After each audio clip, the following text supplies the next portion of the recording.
Pak Rudiana, saya boleh minta waktunya untuk dengar cerita langsung, kronologi dari Pak Rudiana langsung.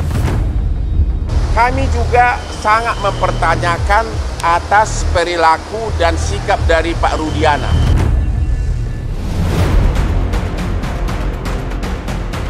Ada apa dengan kasus kematian sejoli Vina dan Eki? Mengapa kasus yang terjadi 8 tahun silam di Cirebon, Jawa Barat itu terus bergulir, bak benang kusut? Seiring dengan bergulirnya kasus itu, sosok polisi bernama Ibtu Rudiana turut menjadi perbincangan. Ibtu Rudiana adalah ayah kandung korban Muhammad Rizky atau Eki. Saat peristiwa pembunuhan terjadi 27 Agustus 2016, Ibtu Rudiana diketahui menjabat sebagai Kepala Unit Narkoba Polresta Cirebon Kota. Kini, ia memegang jabatan Kapolsek Kepetakan yang juga di wilayah Cirebon. Beberapa waktu lalu melalui unggahan di media sosial, Ibtu Rudiana buka suara. Riuhnya sorotan pada kasus pembunuhan anak lelakinya itu baginya seperti menguak luka lama. Saya mohon kepada seluruh warga negara Indonesia agar jangan berasumsi atau memberikan statement-statement yang akan mungkin lebih membuat kami sakit. Kami cukup yang mengalami selama 8 tahun saya berupaya untuk sabar. Ia juga menyatakan tak pernah berhenti berjuang dan bekerja sama dengan kepolisian untuk mengungkap kasus pembunuhan keji itu secara tuntas. Saya tidak diam. Saya terus berupaya dan bekerja sama dengan reskrim. Terbukti beberapa kita kami amankan dan sisanya sedang kami perjuangkan untuk dilakukan pengungkapan. Namun rupanya pernyataan itu tak membuat nama Ibtu Rudiana lepas dari sorotan. Apalagi setelah itu ia tak muncul lagi di depan publik. Sehingga berbagai asumsi tentang kasus kematian Vina dan Eki terus berkembang kemana-mana. Tim TV One juga telah berusaha menemui Ibtu Rudiana, namun ia menolak berbicara soal kasus pembunuhan anaknya tersebut. Pak Rudiana, saya boleh minta waktunya untuk mungkin dengar cerita langsung, kronologi dari Pak Rudiana langsung berkaitan dengan kasus Vina sama Eki, Pak. Gini, mohon maaf ya, pura-pura saya terima wawancara karena memang sementara saya pengen tenang dulu. Siap. Ya, tapi nanti ke depan pasti kita ada. Gitu ya. Iya, karena memang saya belum stabil nih. Siap. Kami paham. Ya. Nanti ke depan pasti saya minta kontaknya aja. Oh ya, saya kebetulan tadi terhubungi Pak Rudiana tapi centang, Pak. Gitu. Nanti saya minta ulang kontaknya aja ya. Boleh alamat ya. Terus sama ini Itu Pak, ya. Kebetulan kan beredar informasi juga, ini konfirmasi aja Pak.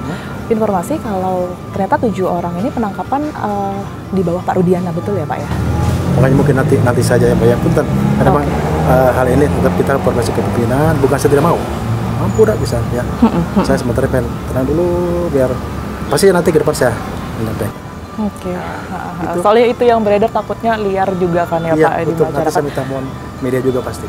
Siap, boleh? Pak Rudiana. Ya, Siap Pak. ya.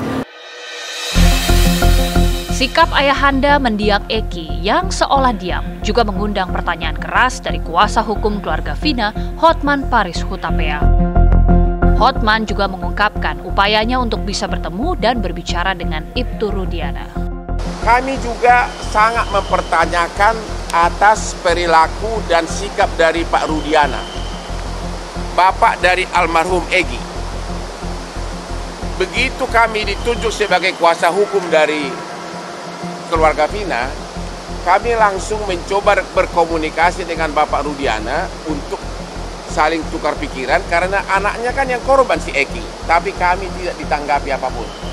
Kami melihat mempertanyakan ada apa, padahal dialah yang dari awal mengikuti kasus ini. Dialah yang kepada dialah dilaporkan peristiwa ini oleh saksi-saksi, dan juga kenapa dia diam selama ini. Sejak kasus pembunuhan sejoli Vina dan Eki kembali mengemuka, keluarga Vina belum pernah bisa berhubungan kembali dengan keluarga Eki. Menurut Marliana, kakak Vina, ia dan keluarganya sudah berusaha untuk menelpon orang tua Eki, namun tidak pernah mendapat respon. Keluarga berharap keluarga Eki bisa memberikan keterangan agar kasus ini bisa terang benderang. Ya, saya menginginkannya sih seperti itu ya, menginginkan komunikasi kepada beliau gitu. Cuman untuk sampai sekarang kami keluarga belum ada komunikasi. Komunikasi kapan, Mbak? Terakhir selesai persidangan itu. Tahun 2016. Ya. Sampai sekarang belum. Sudah mencoba menghubungi atau gimana? Waktu proses awal sudah ya, cuman kan nggak diangkat gitu. Terus sampai sekarang nggak ini lagi nggak mencoba menghubungi lagi. Mengapa Ibtu Rudiana belum buka suara lagi? Pekan lalu, jajaran Bareskrim hingga Divisi Propam Mabes Polri mendatangi Mapores Cirebon, Jawa Barat. Mereka dikabarkan melakukan pemeriksaan secara khusus terhadap para penyidik yang menangani kasus kematian Vina dan Eki. Lalu, benarkah ada yang tak beres sehingga jajaran Propam datang? Di dalam, kami juga kedatangan tim dari Propam Mabes Polri, dari Itwasum, ya, maupun tim dari Bareskrim Polri. Tim-tim ini tentu berguna untuk mengawasi, ya, mengawasi proses penyidikan yang sedang berjalan, apakah sesuai prosedur, apakah sudah berjalan sesuai dengan profesional, proporsional, atau seperti apa. Namun sejauh ini, ya, hasil dari tim internal maupun eksternal tentu menjadi kewenangan dari tim yang sedang melakukan asistensi maupun pengawasan terhadap proses penyidikan yang kami lakukan. Benar pulakah Ibtu Rudiana menjadi salah satu yang diperiksa oleh tim dari Mabes Polri? Pertanyaan itu terus mengemuka di tengah masyarakat.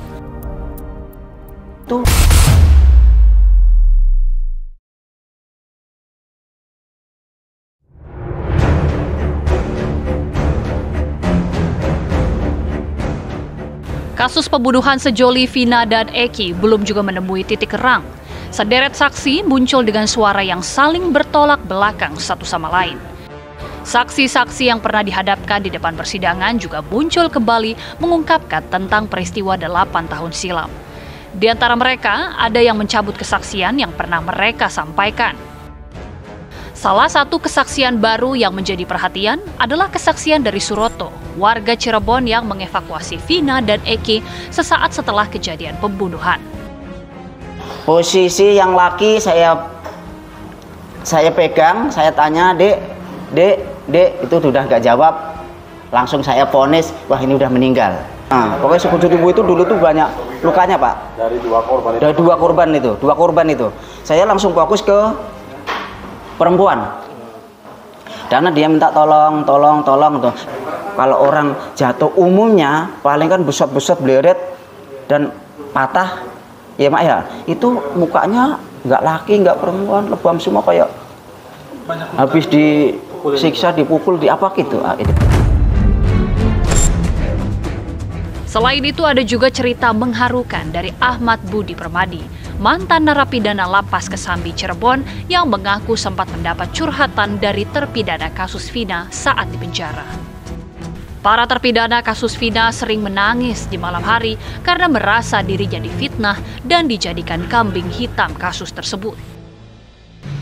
Dia curhat ke saya secara pribadi, ngobrol kalau saya itu bukan pembunuhnya. Siapa? Atau ya mereka ngobrol kayak gini, dia bukan pelakunya. 7 orang. Yang ke-7 orang itu. Nah, saya bilang, "Loh, kok kenapa Anda bukan pelakunya ada di sini? Ini kan sudah terlambat. Sudah ada di dalam bicara bukan pelakunya. Kenapa tidak waktu proses pem-BAP-an sampai proses persidangan Anda tidak mengatakan seperti itu?" Dia katakan, "Di waktu proses pem-BAP-an saya itu digulung habis." Drama kasus pembunuhan Vina dan Eki masih terus berlanjut. Kini, orang-orang yang terlibat di dalamnya ramai-ramai mengambil langkah perlawanan secara hukum dengan mengajukan peninjauan kembali atau PK. Dengan berharap dapat membuktikan bahwa mereka tidak bersalah dalam kasus ini. Dimulai dari kuasa hukum Saka Tatal mengaku telah menemukan bukti baru yang akan memperkuat Saka Tatal adalah korban dalam kasus ini. Kalau dasar PK-nya apakah sudah kuat, Pak? Kenapa? Sudah sangat kuat. Sudah sangat kuat. Apa itu? Apakah pencabutan dari keterangan Liga atau seperti apa? Salah satu, kan salah satunya. Terus ada beberapa keterangan saksi-saksi juga, kan yang kita akan majukan juga nanti di dalam PK kita. Usaha yang sama juga dilakukan tim kuasa hukum dari terpidana Rivaldi yang akan mengajukan permohonan peninjauan kembali perkara setelah saksi kunci di persidangan pembunuhan Vina dan Eki yang juga merupakan teman dekat Eki, Liga Akbar, secara mengejutkan mencabut keterangannya di BAP kepolisian.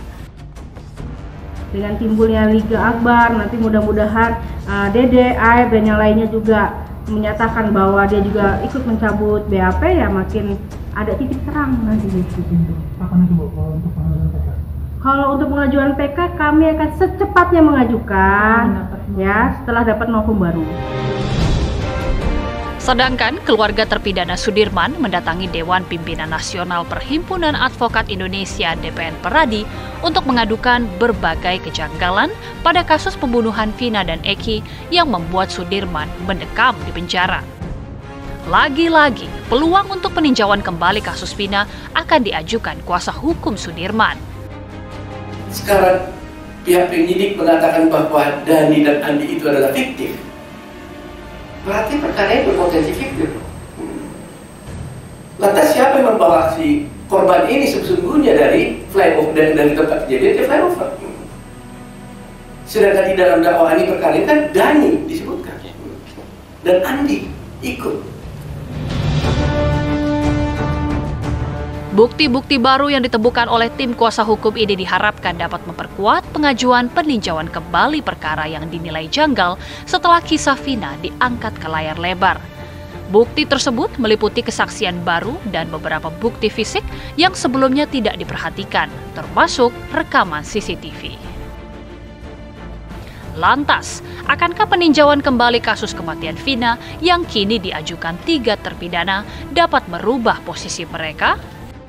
Peluangnya cukup potensial, tinggal bagaimana membuktikan di dalam proses pemeriksaan PK tadi itu bahwa memang dalam bentuk alat bukti apakah saksi atau surat atau yang nanti didukung petunjuk atau kemudian alat bukti ahli misalnya itu bisa mendukung dalil-dalil pengajuan PK.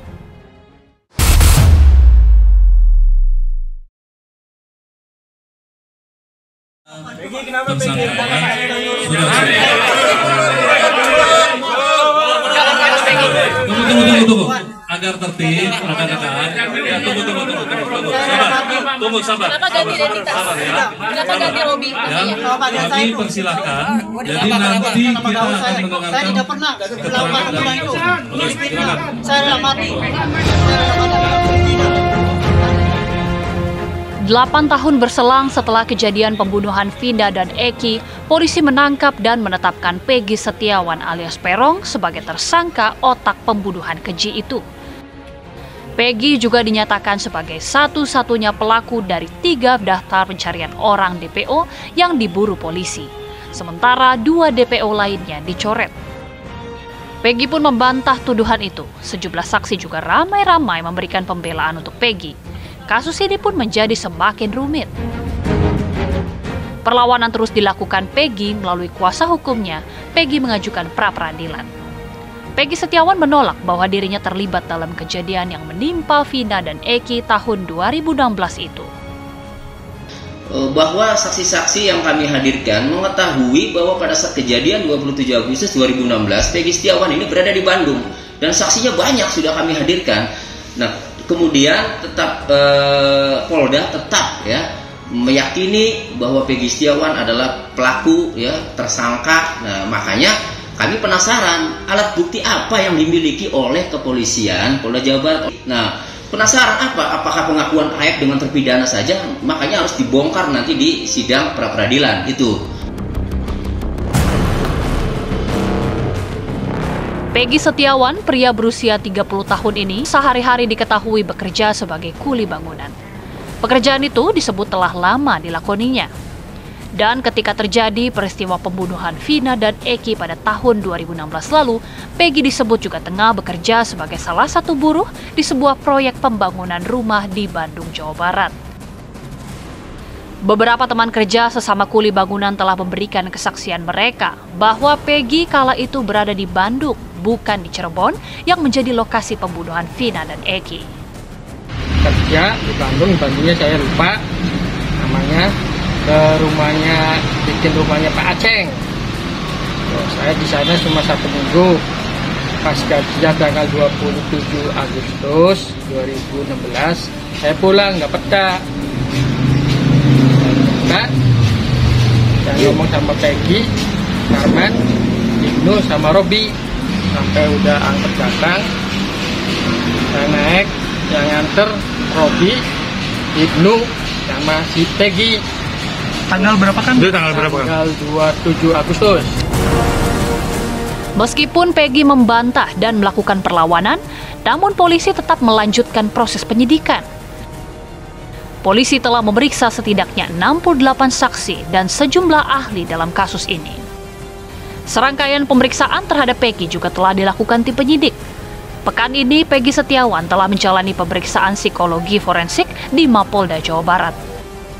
Selain terhadap Peggy, pemeriksaan yang sama juga dilakukan pada keluarga Peggy. Tujuannya untuk melengkapi bukti dan mencari titik terang kasus pembunuhan yang masih diselimuti tanda tanya itu. Nah, kami tidak bisa menyampaikan karena itu terkait dengan keahlian dari ahli psikologi. Nah, tentunya hasil tim ahli psikologi forensik itu akan berguna dan digunakan pada saat proses tidak hanya di penyidikan di kami, namun di penuntutan dan terakhir di persidangan. Meski penetapan Peggy sebagai tersangka terus dipertanyakan, namun polisi tak surut langkah untuk melengkapi berkas penyidikan kasus ini. Sementara itu, kuasa hukum keluarga Vina, Hotman Paris Hutapea, kembali bersuara keras mengingatkan soal kejanggalan kasus pembunuhan Vina dan Eki. Hotman meminta agar polisi tak terburu-buru melimpahkan kasus tersebut ke kejaksaan. Tunda dulu proses pro justisia yang sekarang. Tunda dulu pelimpahan kasus ke kejaksaan. Karena jauh lebih dalam sudah dilakukan tahun 2016, ternyata hasilnya sekarang bertolak belakang satu sama lain. Ya. Hotman Paris juga meminta kepada Presiden Joko Widodo agar membentuk tim pencari fakta yang netral untuk mengusut kasus Vina secara tuntas. Jadi sekali lagi, kunci kasus ini sebenarnya adalah terpidana itu dilindungi, ditanyakan baik-baik, dilindungi, dan yang bisa melindungi itu agar mereka yakin hanya Jokowi. Mereka dipanggil, ditempatkan di suatu tempat, baru kemudian satu-satu dibujuk apa sebenarnya yang terjadi. Toh mereka sudah menjalani hukuman, ya, karena BAP mereka yang dulu sama yang sekarang total bertolak belakang. Pasti ada yang salah, sudah pasti ada yang salah. Ngerti gak? Kalau sudah pasti ada yang salah, tapi kita hanya mentargetkan Peggy, berarti yang salah ini menguap begitu saja. Kami menghimbau kepada Bapak Presiden Jokowi agar membentuk tim pencari fakta dari kalangan universitas yang ahli-ahli hukum pidana untuk menyelidiki dari mulai tahun 2016 sampai sekarang.